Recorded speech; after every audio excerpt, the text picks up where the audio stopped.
Ya, oke. Mari kita sambung lagi sedikit diskusi terkait manhwa Elecit. Tapi sebelumnya, mari kita bahas dulu beberapa hal yang nampaknya Mimin lewatkan di chapter 122.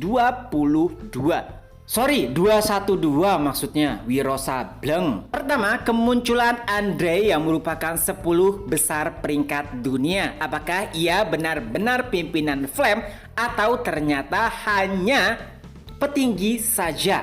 Memang di manhwanya sendiri tidak dijelaskan apa statusnya. Ia hanya dikatakan berafiliasi dengan Frame. Tapi kenapa Mimin sempat simpulkan jika ia adalah pimpinan dari Frame? Itu semua karena seluruh anggota Frame menunduk atau memberi hormat kepadanya saat Andre datang. Dari situ saja tingkah laku yang istimewa yang diberikan anggota Frame walaupun mereka dalam keadaan tidak baik, setidaknya sedikit menyimpulkan bahwa Andre memiliki posisi tinggi. Bisa jadi memang pimpinannya atau mungkin saja ada lebih dari satu pimpinan.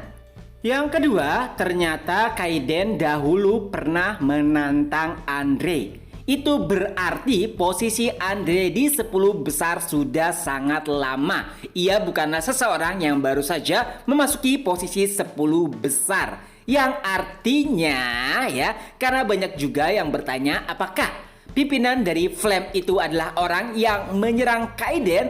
Tentu saja jawabannya adalah tidak. Kenapa? Kita bisa lihat dari ekspresi Kaiden. Ia sangat memiliki dendam terhadap 10 besar yang dahulu pernah menyerangnya. Dan karena kita bisa melihat jika ekspresi Kaiden nampak biasa saja, tidak seperti orang yang memiliki dendam kusumat, itu menunjukkan bahwa Andre bukanlah orang yang menyerang Kaiden.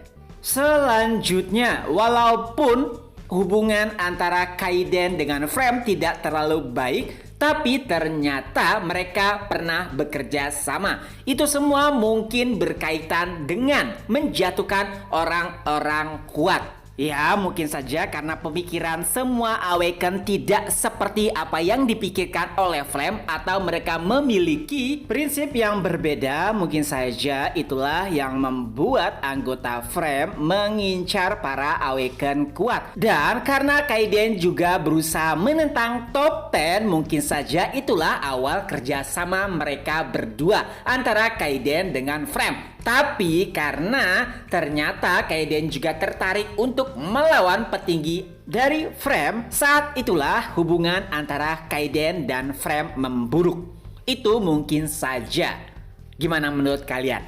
Selanjutnya, apakah kiranya Andre akan menerima tantangan dari Kaiden? Melihat ekspresinya, tentu saja hanya ada dua pilihan, yaitu kabur dan membawa seluruh anggota Flame, atau mengulur waktu agar anggota Frame lainnya bisa melarikan diri sedangkan dirinya menerima tantangan tersebut, dan pada akhirnya di pertengahan pertempuran ia akan melarikan diri juga.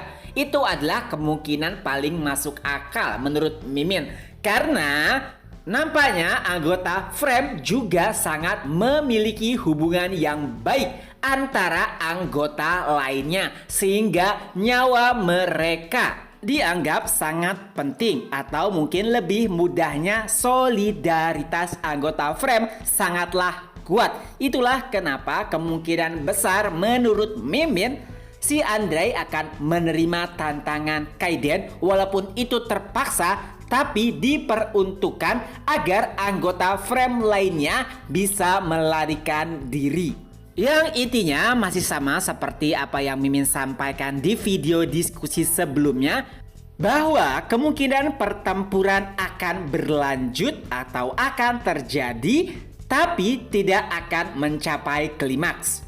Dan ternyata argumen Mimin terkait hal ini banyak juga yang setuju. Walaupun ada juga yang mengatakan bahwa mungkin saja pertempuran tersebut akan berakhir dengan kemenangan Kaiden. Jika kita melihat atau merujuk dari beberapa karya si Son Ji-ho di manhwa Noblesse. Karena kalau para readers ingat, di manhwa Noblesse sendiri kondisi Rai itu tidak benar-benar fit. Tapi saat melawan musuh ia selalu menang. Begitu halnya dengan Kaiden.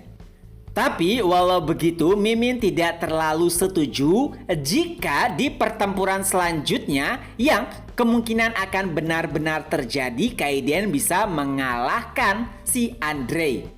Kenapa? Pertama, karena ini nampaknya bahkan belum memasuki setengah perjalanan dari manhwa Elicit. Kedua, Frame nampaknya merupakan salah satu organisasi besar di manhwa Elicit. Kehilangan Andre berarti melemahkan Frame. Jadi tidak mungkin bagi autor untuk menghapuskan Frame begitu saja. Itulah mengapa kemungkinan besar pertarungan tidak akan berakhir dengan klimaks. Karena pastinya autor juga telah menyiapkan beberapa skema ataupun cerita menarik yang berkaitan dengan anggota Frame atau organisasi Frame.